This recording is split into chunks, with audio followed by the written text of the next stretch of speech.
Welcome to Honest Faith Daily, where we share honest, daily biblical faith to encourage your walk with Christ. Grace, it's great to sit with you today and dive into something so many of us face.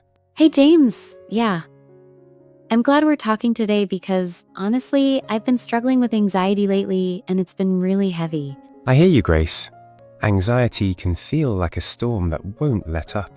Want to share a bit more about what's been going on? It's like my mind just won't stop racing. I worry about everything: work, family, even stuff that hasn't happened yet. And then I feel guilty because I'm a Christian. And I'm supposed to trust God, right? But I still feel this knot in my chest.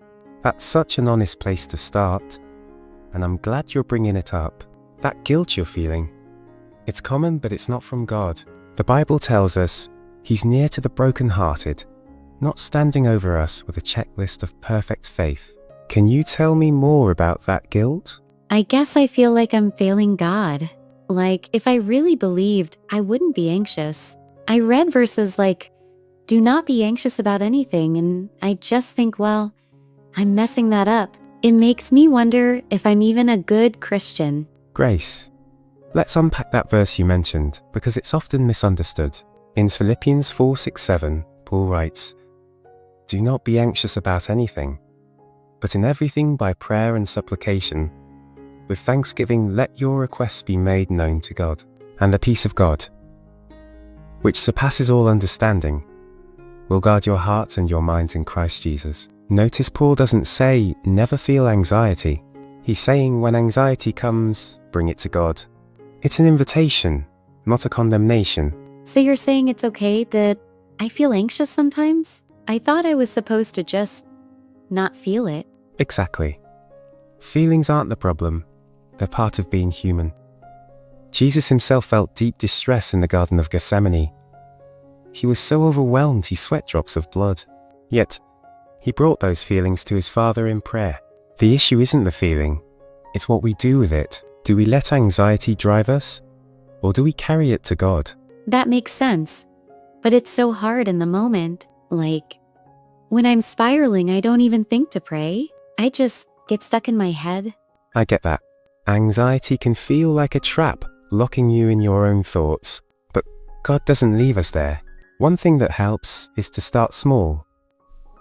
When you feel that knot in your chest, try pausing and saying a simple prayer.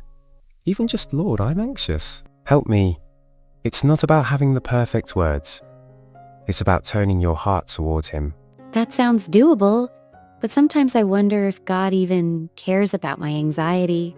Like it's not a big crisis, you know? There are people with way worse problems. Grace, that's a lie the enemy loves to whisper.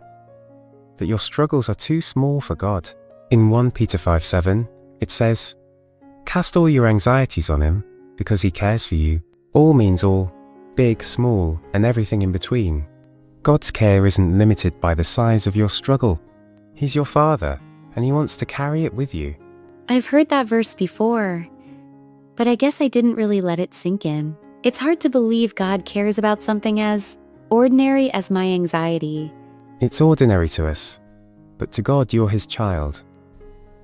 Think about a parent with a little kid. If that child is scared, even over something small like a shadow on the wall, a good parent doesn't say, "That's not a big deal." They comfort them. God's like that with us. He sees your heart and He's moved by it. That's a really comforting picture.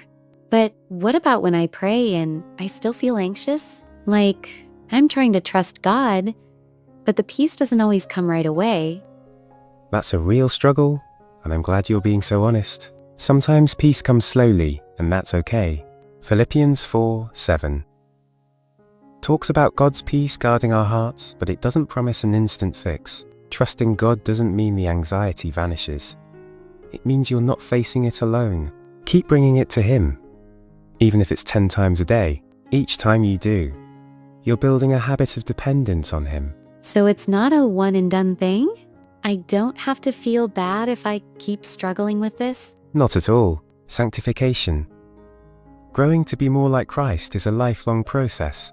Anxiety might be a thorn you carry for a while. Like Paul's thorn in the flesh in 2 Corinthians 12. He prayed for it to be removed, but God said, "My grace is sufficient for you, for my power is made perfect in weakness." Your anxiety doesn't disqualify you. It's a place where God's strength can shine through. That's a new way to think about it. Like, my anxiety could actually be an opportunity for God to work in me? Exactly. It's not that God causes your anxiety, but He can redeem it. When you bring it to Him, you're saying, "Lord, I can't do this alone." And that's where His power steps in. Have you found anything that helps when the anxiety hits? Sometimes I listen to worship music, and that calms me down a little. Or I'll read Psalms, because David seems to get how I feel. But I don't always know what to do beyond that. Those are great steps. David's Psalms are raw. He pours out his fears and then reminds himself of God's faithfulness. Psalm 55:22 says, "Cast your burden on the Lord, and He will sustain you. He will never permit the righteous to be moved." Maybe try memorizing a verse like that. So when anxiety spikes, you have truth to cling to. And don't underestimate those small acts of worship. They're ways of fixing your eyes on Jesus. I like that idea of memorizing a verse. It feels like something I can hold on to. But what if I'm anxious about something specific, like a job interview or a health issue? How do I trust God with that? That's where prayer gets practical. Take that specific worry, say the job interview, and pray through it. Ask God for wisdom, provision, and peace. Thank Him for His promises. Like Matthew 6:33, where Jesus says, "Seek first the kingdom of God and His righteousness, and all these things will be added to you." Then do what you can. Prepare well, show up, and trust God with the outcome. It's not about ignoring the worry. It's about surrendering it. Surrendering sounds scary. Like, what if God's plan isn't what I want?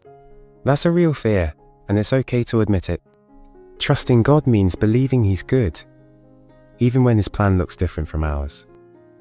Romans 8:28 reminds us, "And we know that for those who love God, all things work together for good, for those who are called according to His purpose." That doesn't mean everything feels good, but God's weaving it into a story that ends in glory. Can you think of a time when God worked something out in a way you didn't expect? Yeah, last year I was so stressed about moving to a new city.